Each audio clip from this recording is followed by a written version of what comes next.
Hello guys, welcome to share बाजार।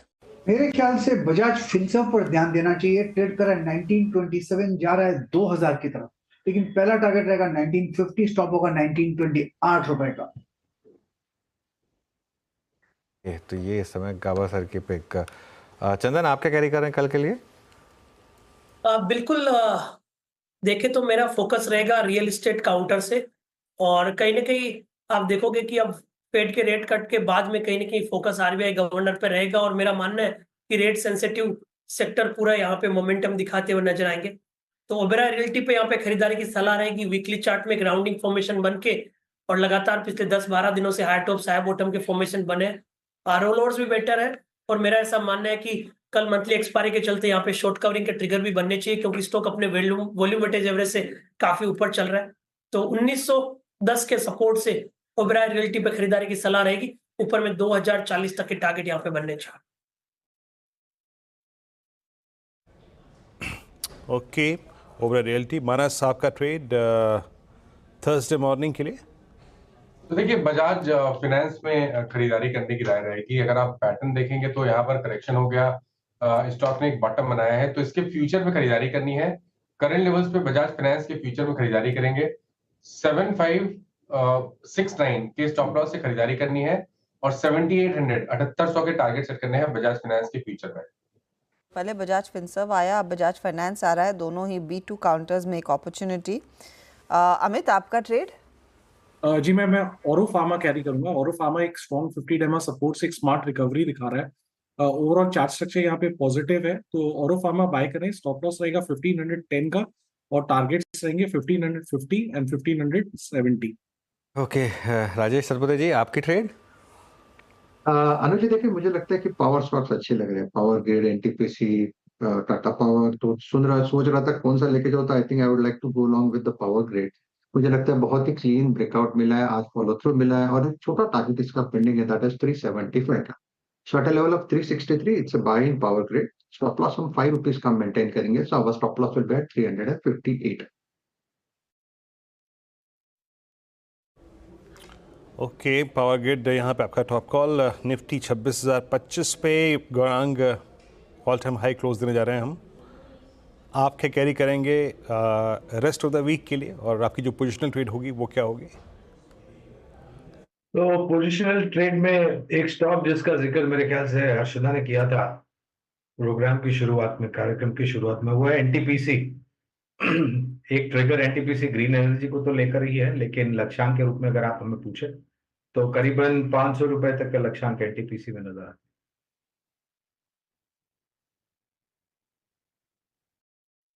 Okay, NTPC आज इस कार्यक्रम में पावर स्पेस पे काफ़ी बात भी हुई, डिस्कशन भी हुआ, और स्ट्रॉन्ग अगर आप देखें तो यहाँ पे व्यूज़ हैं पावर स्पेस को लेके। मीन वाला अगर आप लिखे आइए आज का top gainer, that's I think Tata communication. Amit ji, इस स्टॉक पे मेरी आपसे सुबह सुबह मेरे ख्याल से बात हुई थी, और उस वक्त हम उस ब्रेकआउट के एंटीसिपेशन में बात कर रहे थे, और प्राइस था अप्रॉक्सीमेटली 2077, 2124 पे। अब इसका प्रोजेक्शन क्या बन रहा है, जो आई थिंक आज के व्यू पर रिएक्ट किया, जिसने एक्ट किया, जो कॉल लेके जा रहा है, अब प्रोजेक्शन क्या है इसका?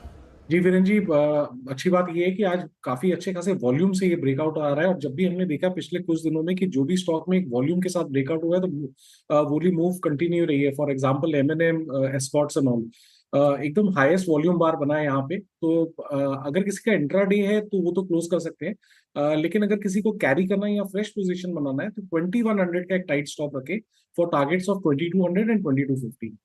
बिल्कुल, कल ये स्टॉक वीरू मैं और आप डिस्कस कर रहे थे कल के मॉर्निंग शो में, और तब वो ब्रेकआउट स्पॉट किया गया था यहाँ पर।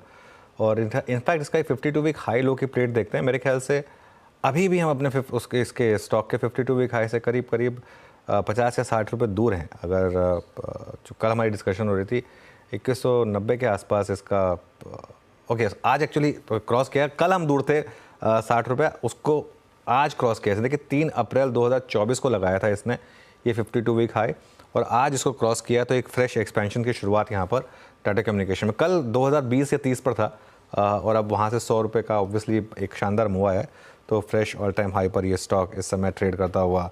निफ्टी देखिए अब 80 पॉइंट ऊपर 26,021 पर, और अब आप समझिए अगर जिन्होंने कल शॉर्ट किया था और आज कवर नहीं किया वो क्या सोच रहे होंगे। 27272 बहुत ज़्यादा दूर नहीं है बचता, बस 1200 पॉइंट, 4% का कुल मामला है, कोई दिक्कत नहीं है। अच्छा जाते जाते मार्केट में लग रहा है कि वो एक तो पलक झपकते आ जाएंगे लेवल्स। देखिए मार्केट में जब मोमेंटम आता है ना तो वो ऐसे ही आता है। अब क्योंकि क्या होता है कि हर कोई, मैं अभी बता रहा हूँ, आज जैसे फॉर एग्जांपल अब ये सब चर्चाएं हो रही हैं कि भाई मार्केट में इस समय काफ़ी एक्सूबरेंस हो गई है। मैं मानता हूँ मिड कैप में हो गई है एक्सूबरेंस, लेकिन लार्ज कैप ने तो अभी चलना शुरू करा है। जी हाँ, लार्ज कैप ने भी चलना शुरू करा है। और वैल्यूएशन देखिए आप निफ्टी की, वैल्यूएशन देखिए आप बैंक निफ्टी की। बैंक निफ्टी आज भी भले ही ऑल टाइम हाई पर आया हो, वैल्यूएशन के हिसाब से अपने ऑल टाइम हाई से कम 20% चीप होगा, कम से कम। निफ्टी भले ही मतलब चीप ना हो, लेकिन निफ्टी भी अपने मीडियन वैल्यूएशन से थोड़ा ही ऊपर होगा। बैंक निफ्टी तो अपने पीक वैल्यूएशन से एटलीस्ट 20% सस्ता होगा अभी इस समय। तो इसके लिए मूव आने की शुरुआत हुई है। और ऐसे मार्केट नहीं करेगा कि बस सीधा 26,000 पर एक वो गया और फिर नीचे आके 25,000 पे आपको एंट्री दे दी। नहीं, बाय तो आपको यहीं करना पड़ेगा।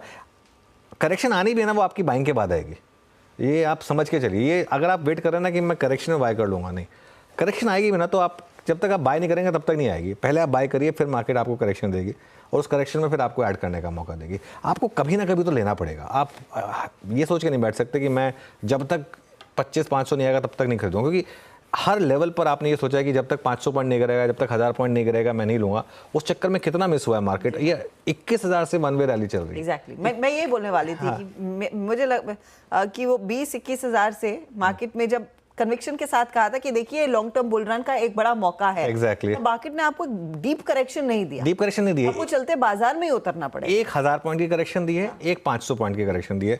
वो जो इलेक्शन वाले टाइम पे आई थी वो 2000 पॉइंट की, उसको मैं एग्जैक्टली करेक्शन नहीं मानूंगा, क्योंकि वो एक दिन का वनडे अफेयर था, तो उसको करेक्शन मानना ठीक भी नहीं होगा।